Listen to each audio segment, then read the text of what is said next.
Mis saludos, estudiantes y profesores, bienvenidos a nuestra clase de Historia de Cuba, específicamente para estudiantes de 12º grado. Hoy nos corresponde cerrar el tema número 5, el tema que le hemos dedicado desde el año 53 hasta el año 58, que bueno, nos lleva a toda esta etapa de lucha hasta el triunfo de la revolución. Ya en la clase anterior nos habíamos introducido en la primera mitad de ese año 58. Recuerden que es una etapa de ampliación de la lucha, donde hablamos ya no definiendo cuál era la lucha en las ciudades y la lucha en la sierra, unimos todo el contenido, porque la idea y el objetivo era ese, ver que hay una ampliación de la lucha en todos los sentidos. Y hablamos sobre todo de esa huelga del 9 de abril que demostró algo, que en las condiciones de Cuba era una lucha muy revolucionaria, daba la participación a las fuerzas en las ciudades, sobre todo el movimiento obrero, pero en las condiciones de Cuba no era la efectiva. En las ciudades radicaba la tiranía, todo el peso de esa fuerza de la tiranía, la represión por parte de ella, y entonces era muy difícil. La sierra demostraba que era la forma más correcta, por eso la sierra se amplió. Incluso ya vimos en esta última clase cómo cambiaron hasta la táctica de guerra de guerrilla a guerra de posiciones. No quiere decir ahora que no utilizaran la guerra de guerrilla, la siguen utilizando, pero le dan fuerza también ya a la guerra directa, al enfrentamiento directo con el enemigo. Hoy nos vamos a adentrar ya en esta segunda mitad del año 1958, un periodo que ya lo habíamos dicho, se le considera la ofensiva final en la lucha revolucionaria contra la tiranía, que tiene su final precisamente con el derrocamiento de la tiranía, la huida de Tirano y sobre todo ya el triunfo de la revolución, que se consolida con una huelga general revolucionaria. Se cerraba la nueva estrategia trazada por Fidel desde las acciones del Moncada. Creo que sobre esta base vamos a trabajar, vamos a seguir la misma línea de la clase anterior. Creo que es más cómodo a partir de una cronología ir precisando aquellos elementos que no nos pueden faltar y por eso trabajarlo así, de esa manera. Vamos a las temáticas y demás. Ahí tenemos la clase número 8 y vamos a trabajar en ella. Bueno, cerraríamos este tema, el periodo de 1953 a 1958, y sobre esta base, bueno, entraríamos en esta línea ofensiva final del ejército rebelde. Quizás alguien pregunte, bueno, no es de la lucha revolucionaria, ¿por qué especificamos el ejército rebelde? Recuerden lo que vimos en reunión en Altos de Mompié, la lucha en la sierra pasó a ser la vanguardia en la lucha, por lo tanto, quien dirige la lucha en la sierra no es el ejército rebelde, por lo tanto, esta ofensiva final está dirigida por el ejército rebelde. Y sobre esta base, bueno, trabajaríamos estos aspectos que nos van a cerrar el contenido. La invasión de Camilo y Che, que son los dos primeros elementos de la ofensiva final como parte de toda la labor, el Pacto del Pedrero, otro ejemplo clave de unidad. Las batallas finales de la guerra, vamos a recordarlas, sobre todo elementos que de ellas no podemos dejar de mencionar. Los intentos de golpe de Estado, la posición de los elementos de la tiranía, sobre todo Eulogio Cantillo, la acción, la entrevista con Fidel, las instrucciones de Fidel el 1 de enero del año 59, muy importante para consolidar el triunfo. Recuerden que de ahí sale la huelga del 2 de enero. Y bueno, al final cerraríamos con esto, creo que es muy importante, los factores que posibilitaron, primero el triunfo en la huelga, pero también el triunfo de la revolución. Sobre esta base vamos a trabajar, creo que ahí está la esencia del contenido y sobre esta base creo que pudiéramos trabajar. Es una clase un poco más extensa que la otra porque tiene varios acontecimientos. Quizás si vaya un poco más rápido, me lo disculpan, pero el objetivo es que ustedes tengan a grandes rasgos todo un contenido que ustedes después pueden desglosar cuando trabajen el mismo. Comenzamos. Vamos a hablar de esa cronología, vamos a hablar de los hechos porque creo que ahí hay cosas importantes. Lo primero que ustedes tienen que tener presente es ese esquema, porque cuando hablamos de ofensiva final hay tres direcciones. La ofensiva tuvo tres direcciones y eso es lo primero que ustedes tienen que tener en cuenta. Primero la preparación de la batalla de Santiago de Cuba por Fidel, donde juega un papel importante, y después la salida de las columnas. Primero la columna de número 2, Antonio Maceo, dirigida por Camilo Cienfuegos, y después la salida de la columna número 8, Ciro Redondo, dirigida por Ernesto Guevara, los comandantes, tanto Camilo como el Che. Esas son las tres direcciones fundamentales que tiene esa ofensiva final. Claro, hay cosas paralelas a ella, pero estas son las direcciones fundamentales, porque quizás usted diga, bueno, y cuando entremos a hablar de la operación Flor Crombé, ¿cómo queda? Muy fácil, son operaciones en apoyo a estas tres líneas fundamentales. Y ahí está la esencia. Es lo mismo cuando el Che llega a las villas, ¿dónde se dirige el Che? Al centro de las villas. Pacto del Pedrero para lograr la unidad, derrocar las fuerzas de la tiranía en la ciudad de Santa Clara, que era uno de los eslabones fundamentales de la tiranía en el país. Por lo tanto, ¿cuál es la labor de Camilo? Liberar toda la parte norte, tomar la ciudad de Yaguajay y apoyar la acción del Che en el centro del país. O sea, son operaciones que están como líneas principales, pero a la vez se complementan, y eso es lo que tenemos que dejar bien claro. Quiere decir que cuando hablamos en estas direcciones, tomar en cuenta cada uno de estos aspectos, porque esto nos da la medida de la fuerza que tiene. Y además, ustedes en el contenido que van a demostrar al final, que esta era una ofensiva final, porque Fidel lo había decretado después de terminar la contraofensiva. Estamos en condiciones de pasar a la ofensiva final. Y ustedes tienen entonces todos los hechos necesarios para ir a la demostración. Y eso es lo que vamos a hacer. Vamos a ir rápido de precisando algunas cosas, la misma línea de la clase anterior. Volvamos a pantalla.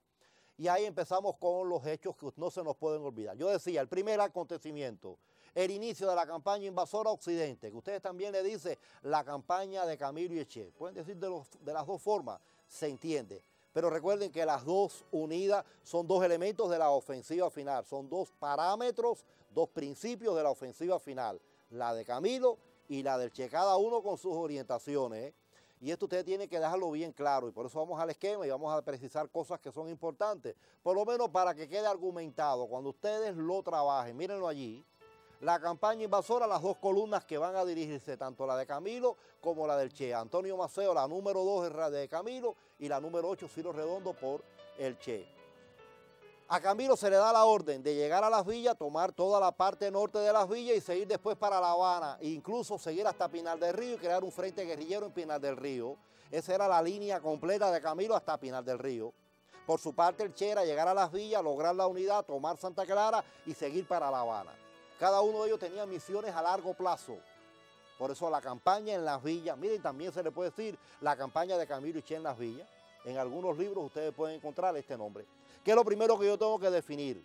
Como estamos reeditando las invasiones, las campañas invasoras, recuerden que en las guerras por independencia, recordemos 11º grado, ustedes trabajaron una invasión a las villas en la guerra de los 10 años dirigida por Máximo Gómez y el inglesito Henry Rick. Ahí vieron objetivos, vieron una serie de elementos que ahí se dieron. Después, la más importante, uno de los grandes hechos del siglo XIX cubano, es precisamente la invasión de Maceo y Gómez en esa campaña de la invasión en el año 95-96, donde también ustedes trabajaron objetivos, hechos. Eso es lo que yo quiero que ustedes me hagan en el trabajo de mesa que van a hacer con sus profesores. Que tomen en las dos direcciones, tanto la de Camilo y Che, y trabajen primero los objetivos. Recuerden que todas las acciones, todas las campañas militares tienen objetivos parecidos.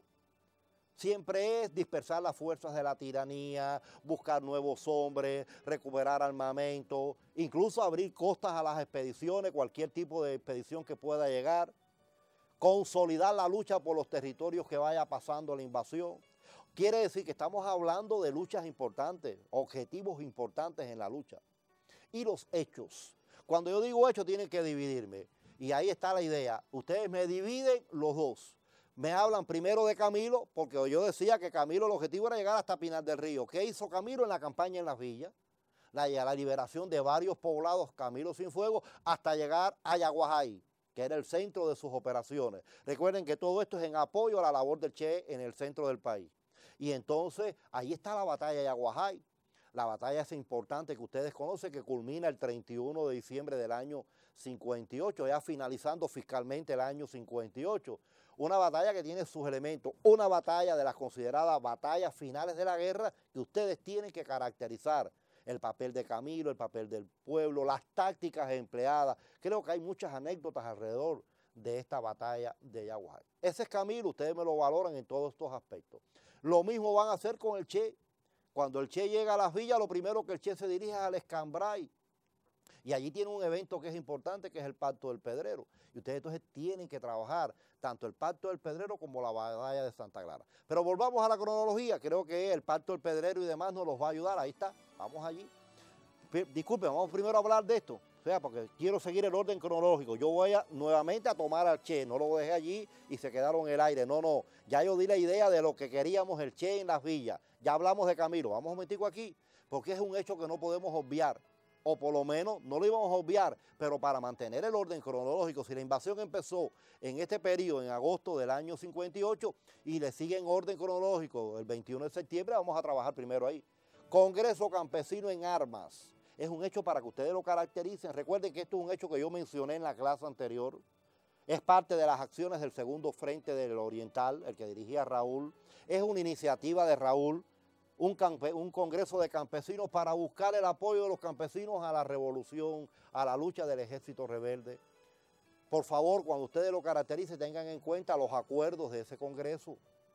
Hay una ley ahí importante que se aprobó, que es la ley número 3 del ejército rebelde, que comienza a aplicarse al mes siguiente, en el mes de octubre, que es el antecedente de lo que después va a ser la primera ley de reforma agraria. Entonces, estos detallitos ustedes ténganlos en cuenta cuando trabajen la cronología. Mírenlo allí, lo reafirmo con esto que viene ahora. Se promulgaron la ley 2 y 3 del ejército rebelde. Quizás diga, bueno, ¿y la 2 cuál es? La 2 es la condena a la farsa electoral que se había convocado y se está condenando a todo aquel que pudiera participar en la farsa electoral. Una farsa que la tiranía quería hacer ya para salvar la tiranía en sus últimos momentos. Pero bueno, entonces entramos en lo que yo quiero. Ven allí, la creación del Cuarto Frente Oriental Simón Bolívar. Recuerden que también de esto hablamos nosotros en la clase anterior. Ya se habían creado 2 frentes orientales, segundo y tercero. Ahora se crea el Cuarto Frente Oriental Simón Bolívar, por Edelio Gómez Ochoa. Un frente que es para mencionar. No le vamos a dar la misma dimensión que el segundo y el tercero, que tienen objetivos mucho mayores. Ya esto es al final de la guerra y por lo tanto lo que viene es a cerrar toda la preparación de la lucha en todos los términos. Seguimos con la cronología. El abstencionismo ante las elecciones presidenciales. Creo que esta es una de las orientaciones que el ejército rebelde había dado, y sobre todo a partir de esa ley número 2 que habíamos mencionado. No participar en las elecciones era una farsa electoral. La tiranía lo que quería era prorrogar su poder y sobre todo tratar de evitar que las masas pudieran llegar a ese poder. Ya el 20 de noviembre la Operación Santiago, comienza la batalla de Guisa. Recuerden que esta es una de las primeras líneas de la ofensiva final. La Operación Santiago era una de las ideas fundamentales, tomar la ciudad de Santiago de Cuba. Preámbulo de esa Operación Santiago es la batalla de Guisa. Batalla de Guisa del 20 al 30 de noviembre de ese año 58. La dirección de Fidel de la misma, las acciones que allí se producen, sobre todo porque Guisa era una región de muchos combates. Ahora hablamos de Guisa en esta etapa, pero yo estoy hablando de Guisa desde la Guerra de los 10 años, cuando Calixto García juega un papel importante en la batalla de Guisa en esa guerra. Recuerden después en la operación aquella de Calixto García en el año 97-98, cuando Calixto García en el año 97 toma otra vez la ciudad de Guisa. Y ahora en esta etapa, vayan viendo las coincidencias históricas, y ahora en esta etapa vuelve Guisa a ser un centro importante en la lucha. Y ahora en la Operación Santiago, el preámbulo a ella es la batalla de Guisa. Por lo tanto, es una de las batallas finales de la guerra, donde ustedes tienen que trabajar directamente toda esta labor del ejército rebelde, la conducción de Fidel. Incluso uno de los mártires de esta acción, Braulio Groneau, que participa con gran fuerza y es uno de los mártires de la batalla de Guisa.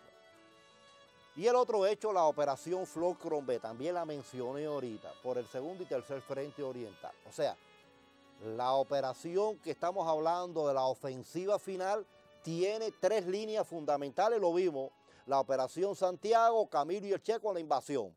Pero ¿qué ocurre con todo ello? Que hay acciones paralelas, acciones de apoyo a estas 3 líneas fundamentales. Una de las operaciones de apoyo es esta que le estoy mencionando, la Operación Flor Crombé. Recuerden quién es Flor Crombé, recuerden la guerra del 95, aquella expedición por Duava, donde venía Flor Crombé en un combate que hay en los primeros momentos ya después del desembarco. Entonces se desarrolla esta acción. ¿Cuál es la esencia de la Flor Crombé? Sobre todo, coordinar la unidad de las fuerzas revolucionarias en todo el periodo. Recuerden que hablamos mucho del segundo y tercer frente oriental, y esto era importante porque era la liberación de todos los poblados que faltaban en la región oriental, y la Flor Crombé se encarga de liberar estos poblados. Por eso es importante, y volvemos a pantalla, hablar de esta operación Flor Crombé. Pacto del Pedrero. Retomamos lo de ahorita que parecía que había quedado en el aire, no, mírenlo aquí ahora. 1 de diciembre, recuerden que estoy respetando el orden cronológico.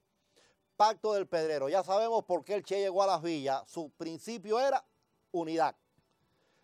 Recuerden lo que dijimos de los frentes guerrilleros en la clase anterior.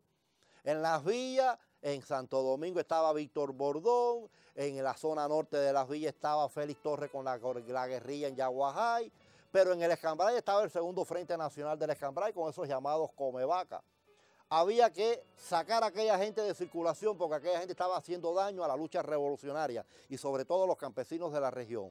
Y ahora se complementaba con la llegada de Faure Chomón con aquella expedición. Por lo tanto, el 1 de diciembre se firma un pacto entre el movimiento 26 de julio, y estoy hablando del Ejército Rebelde, que es la fuerza que comandaba el Che en este periodo en la zona central.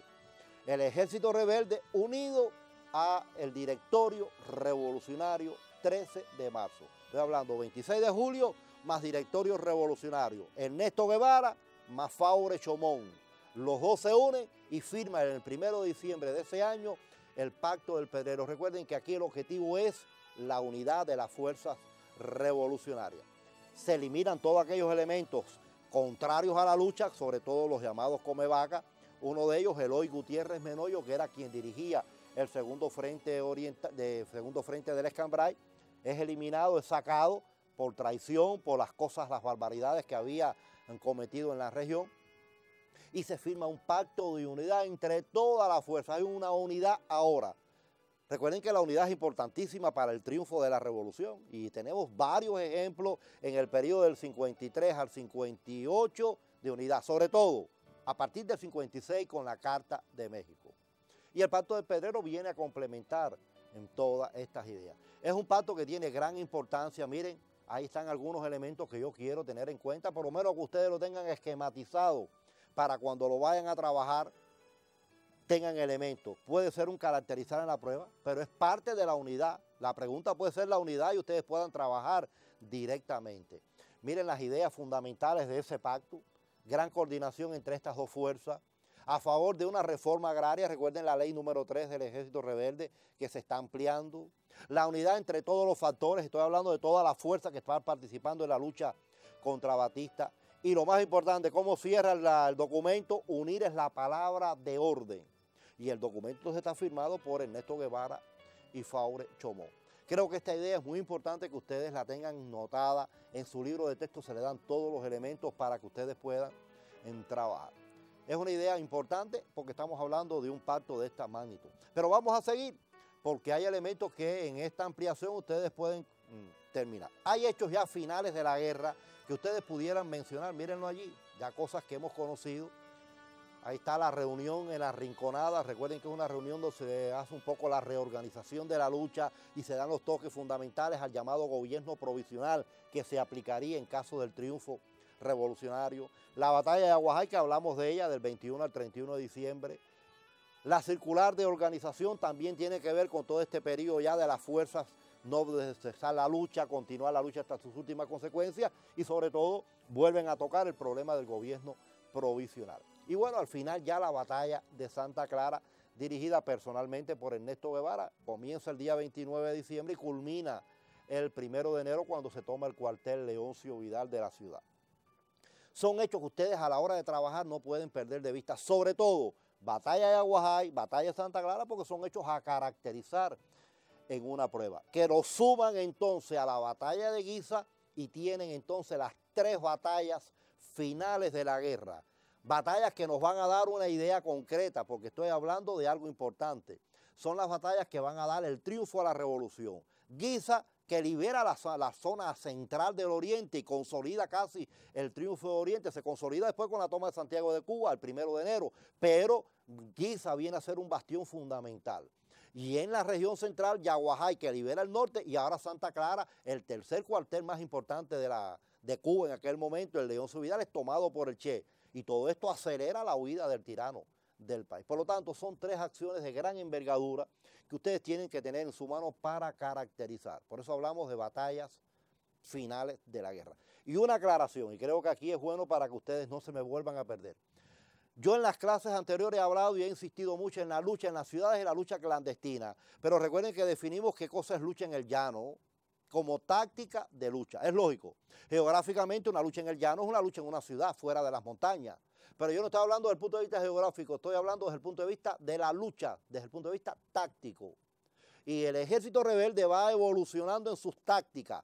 Primero hablamos de guerra de guerrilla, después hablamos ya con la contraofensiva de guerra de posiciones y ahora en las batallas finales de la guerra que estamos demostrando una nueva acción, una nueva táctica del ejército rebelde, la llamada lucha en el llano. Quiere decir que es la acción que se desarrolla en una ciudad dirigida por el ejército rebelde. Ahí es la diferencia de lo que es la lucha en las ciudades o lucha clandestina. Aquella lucha es en las ciudades, pero dirigida por los comandos urbanos, tanto del 26 de julio como del movimiento estudiantil. Y aquí yo estoy hablando de lucha en una ciudad o en ciudades, pero dirigidas por el ejército rebelde.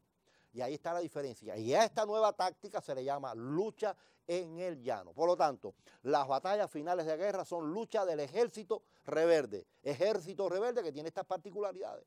Y tengan cuidado en la prueba porque en la prueba le podemos preguntar 5 ejemplos de lucha en las ciudades y entonces ustedes tienen que saber qué es lucha en las ciudades desde el punto de vista táctico, no las batallas finales de la guerra. Y esto ustedes, bueno, en la práctica, con sus profes, ustedes lo van a lograr, porque esto hay que ejercitarlo. Recuerden que ustedes tienen ya pronto un trabajo de control que tienen que trabajar y el tema más importante para el trabajo de control es todo lo que hemos visto hasta ahora. Y estas son definiciones que ustedes tienen que tener importantes.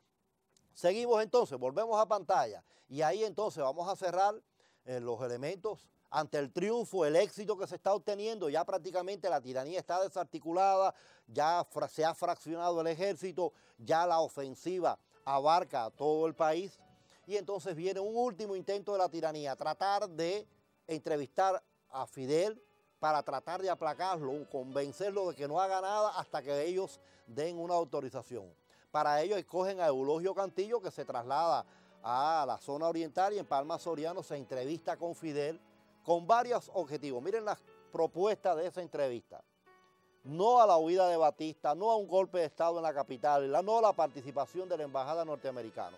O sea, que en ese acuerdo entre Fidel por el ejército rebelde y el movimiento 26 de julio y estos miembros de la tiranía, Eulogio Cantillo, en esa forma, llegan a estos acuerdos. Fidel sabe que esto es una búsqueda que hace la tiranía para alargar el proceso y sabe que a la larga ellos lo que están buscando es ganar tiempo para cuando se dieran cuenta pasar a lo mismo que pasó con la guerra del 98.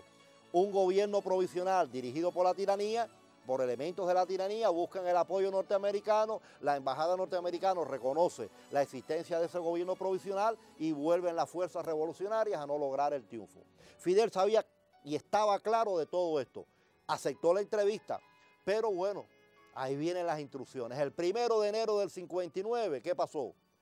Se entera Fidel de que Batista ha huido, ya se rompió el pacto, todo lo que se había acordado sabía que no podía ya hacer. Se estaba dando cuenta Fidel de todo. Rápido Fidel da instrucciones a seguir.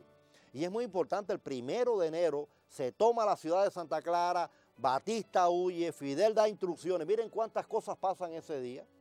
Completar la liberación de los territorios que faltaban. Esta es la orientación que da por Radio Rebelde a las fuerzas. Camilo y Che continuaran la invasión hacia La Habana. Recuerden que Camilo tomaría Colombia y el Che La Cabaña. Evitar las provocaciones yanquis. Incluso Fidel recuerda lo que había pasado días antes en el acueducto de Yaterita, una provocación norteamericana. Tomar la ciudad de Santiago. Convocar a una huelga general bajo la consigna revolución sí, golpe militar no. Y es importante porque estas instrucciones aceleraron y llevaron lógicamente al triunfo. Y es importante que ustedes tengan en cuenta cada uno de estos elementos. Y bueno, las instrucciones de Fidel llevan lógicamente a que al día siguiente se desarrolle la huelga general revolucionaria, que es el hecho que consolida el triunfo revolucionario. Huelga convocada por Fidel, pero dirigida por esa organización que hablamos, Frente Obrero Nacional Unido. Y bueno, todo esto lleva después ya a la caravana a la libertad y después el triunfo de la revolución. Son hechos que hemos ido un poco rápido, pero que ustedes tienen todos los elementos en su libro de texto con el trabajo que están realizando para completar, porque son hechos que tienen que caracterizar tanto la huelga como lo que es la caravana, que lo integraba, qué objetivos tenía hasta el triunfo. Y por favor, ya para cerrar esto, ya se los voy a poner porque ustedes lo tienen en su libreta, yo en su libro de texto, ustedes pueden trabajar. Los factores del triunfo, ya los hemos dicho en toda la clase. La acción del ejército, la capacidad de los dirigentes, sobre todo de Fidel, el papel de las masas populares, sobre todo las milicias del 26 de julio, tanto en las ciudades como las que se mueven hacia la sierra, y algo que era importante, la desmoralización de las fuerzas de la tiranía. Creo que ahí está la esencia de lo que hemos hablado. Factores que no son nuevos para ustedes. En el libro de texto lo tienen bien especificado cada uno de estos factores. Con ello terminamos el tema número 5, un tema que se lo dedicamos a esta etapa insurreccional, a esta etapa de lucha. Se crearon todas las condiciones para llegar al triunfo, donde hay factores que inciden, pero por favor, cuando ustedes trabajen, recuerden el papel de la unidad. Lo he insistido en cada una de las clases cuando ha habido un ejemplo para demostrarlo. Ténganlo en cuenta porque la unidad es un factor que llevó también a ese triunfo revolucionario. Ya en la próxima clase nos vamos a adentrar en el tema 6, un tema que se lo vamos a dedicar en varias clases a la revolución en el poder, pero claro, no lo vamos a ver completo rápido, porque ustedes tienen antes de ello un trabajo de control y ustedes tienen que trabajarlo. Por lo tanto, trabajaremos 1 o 2 clases de esta primera etapa y después ya entraríamos a preparar las condiciones para el trabajo de control. Sin más, entonces los esperamos en la próxima clase con el tema número 6.